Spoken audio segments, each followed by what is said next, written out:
Samantala, hindi po biro ang panganib na sinuong ng News TV Quick Response Team sa nakaraang Zamboanga Siege noong pong nakaraang taon. Kaya naman po tila sulit kahit papano ang paghihirap ng buong team dahil sa natamong parangal mula sa 2014 New York Festivals. Narito po ang aking report.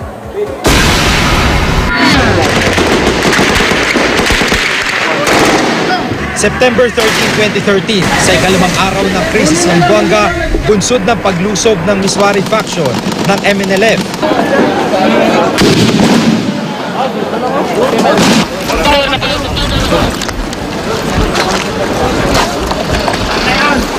Nabagsakan ng mortar ang live position ng News TV Quick Response Team sa may barangay Santa Catalina 2 minuto bago kami mag-live.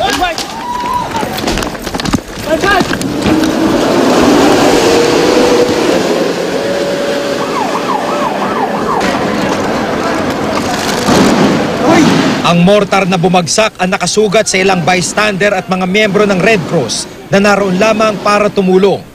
Lahat sila nagtamo ng mga shrapnel wounds mula sa pagsabog. At dahil nasabugan din ang kanilang ambulansya, ginamit na pang-evacuate ng mga sugatan ang mismong gamit naming service. Lahat ng ito nakuna ng aming kamera. Nung nakarang Miyerkules, April 9, kinilalang coverage na ito sa 2014 New York Festivals bilang Best Coverage of Breaking News.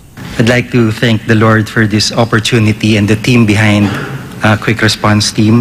I'm very much honored and humbled to accept this award, and I dedicate this to all the victims of that violent episode in the Philippines. Thank you very much.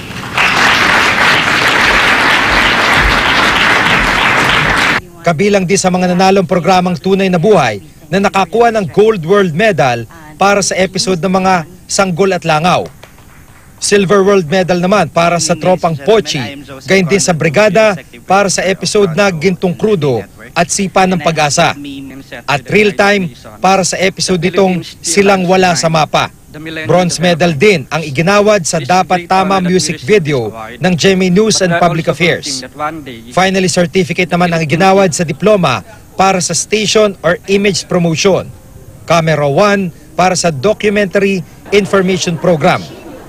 Eyewitness para sa episode na Ganito Tayo Nung Martial Law. At Kapuso Mo Jessica Soho para sa report na Photographs of Typhoon Pablo. Para sa taong ito, may 50 bansa ang nagpasok ng kani-kanilang entry sa New York Festivals.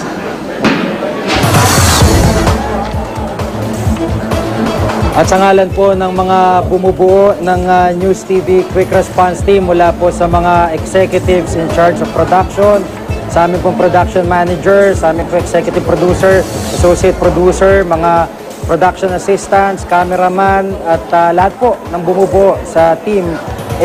Ito po ang aming pong handog sa inyo para sa taong 2014 at yung mga nabanggit ko po, naghahanda na po yung mga yan para magpakain sa mga susunod na araw.